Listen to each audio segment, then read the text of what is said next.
Hello, friends. I am Chevee. Welcome to my shed. How are you today? How's life in your world? How's things where you are? I hope it's fantastic.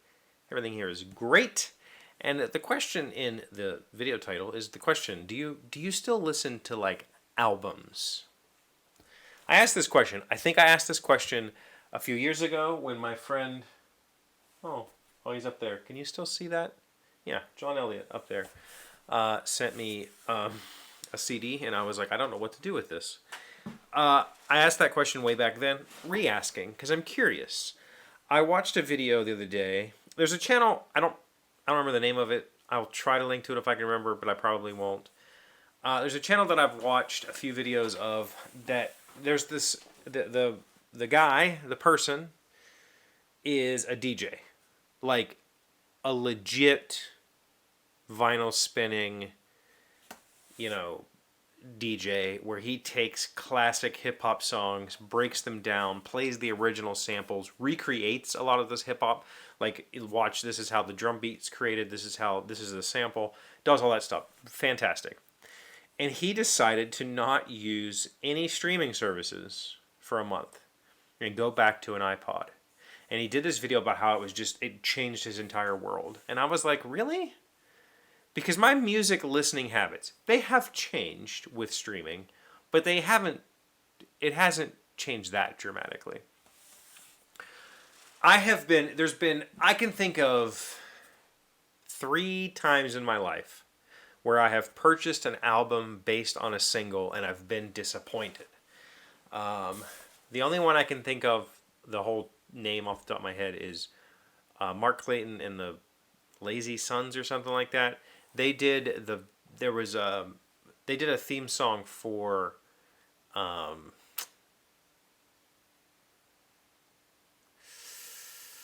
Deadliest Catch that was fantastic, and the rest of the album was absolutely nothing like that single. Disappointing. There was the If You Don't Love Me, I'll you get it. I'm not going to say the words. YouTube doesn't like that. I forget the name of that band. The rest of the album is just kind of like just not great. And I forget the other one off the top of my head, but I can think of at least 3 times I've purchased an album based on a single and I've been disappointed. But for the most part, I've done things like I've purchased. I remember Papa Roach when they came out. I don't remember if I think Cut My Life Into Pieces was the first single, maybe. And I had no expectations of that album, and the whole album was phenomenal. I think maybe there was one song on there that wasn't great. And so there's been many, many, many more times have I bought an album based on a single and been very impressed with it. And I like to listen to albums. I like to go like, well, here is this collection of artists. They put this together as a whole. Let's listen to it as a whole. And I still do that. And I still purchase albums. In fact, I have YouTube Premium, so I get the music premium, which is, Google's version of Spotify, and I very much like it. In fact, I've tried to use Spotify. My wife has Spotify, and I've used hers, and I don't like it nearly as much. I think the YouTube music is fantastic. And I use YouTube to discover new music, discover new artists in the genres that I enjoy, which is kind of everything, but whatever. And what I will do is I will find an artist and I'll go, oh, let me listen to this person. Recently, I'd say the most recent has been Red City Radio. I listened to their stuff and was like, oh, I like this. I went and listened to their albums and then I bought them all.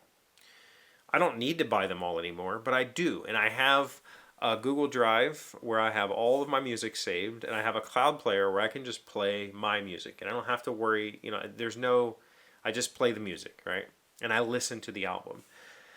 And I'm aware that the album has kind of we've reverted back to singles being the thing, like 7 inches were back in the day, where you get 1 or 2 songs, and that was it. I get that, and then EPs became kind of a thing, and then full albums, and people were more interested in that one song now. But I'm curious to know: do you still listen to albums as an album? Or like me, I mean, I think there's both, right?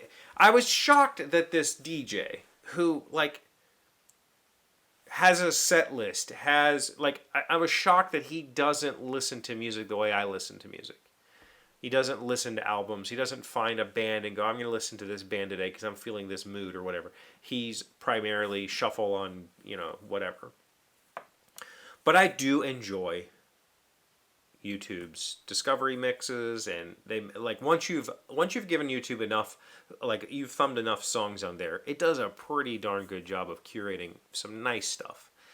And then you can just play, like your super mix or whatever, and you'll just get awesome songs. And every now and then it'll check something new, and you go, "Oh, cool, I like this." Yeah. So the question, it's very simple: do you still listen to albums as a whole? Pearl Jam's new album came out, Dark Matter, a month or two ago. I've listened to it probably, I don't know, a dozen times. I'm not super in love with it. It's okay. It's not great. So I haven't listened to it as much as I have some of their other albums, but there's still many, many things that I love to listen to as a whole complete album. And I'm curious to know if you do. So let me know. And maybe, how has streaming changed the way that you interact with music? I'd love to know that. Put it in the comments. Thank you for being here as always. Thank you for liking, commenting, subscribing, and being amazing friends and wonderful people. I really appreciate you. And I'll see you again tomorrow. Today's word you should know sounds smart is wizened. It is an adjective meaning withered, shriveled, dried up. Moira spent so much time out in the sun during her Mediterranean trip that she came back positively wizened. Wizened. W-I-Z-E-N-E-D. I wouldn't have thought that. I thought that was just like smart, like wise. But I guess once you've reached a wizened age, then you're probably wrinkly, so it makes sense.